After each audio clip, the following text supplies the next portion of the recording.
তো বন্ধুরা, আমার এই খামখেয়ালি মন চ্যানেলে তোমাদের সকলকে স্বাগত।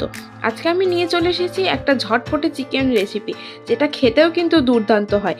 প্রথমেই আদা, রসুন, শুকনো লঙ্কা ও গোটা জিরের পেস্ট তৈরি করে নিলাম। ধুয়ে রাখা চিকেনের ওপর টক দই, মশলার পেস্ট, হলুদ, কাশ্মীরি রেড চিলি, তেল, অল্প নুন, ধনে গুঁড়ো দিয়ে একটা চামচের সাহায্যে ভালো করে মিশিয়ে নিলাম।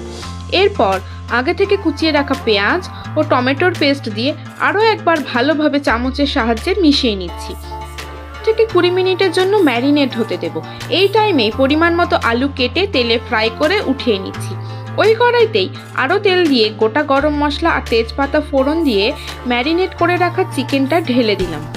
এরপর ধীরে ধীরে কষাতে হবে।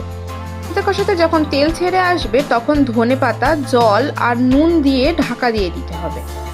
6 থেকে 7 মিনিট পর ঢাকা তুলে দেখতে হবে গ্রেভি ঠিকঠাক আছে কিনা। যদি ঠিকঠাক থাকে তাহলে বাকি ধনেপাতা আর শাহি গরম মশলা দিয়ে গ্যাস অফ করে নাড়াচাড়া করে নিতে হবে। ব্যাস, এবার রুটি কিংবা গরম ভাত যা দিয়েই খাবে তাই দিয়েই কিন্তু দুর্দান্ত স্বাদ পাবে। ভালো লাগলে একটা লাইক করে দিও। টাটা।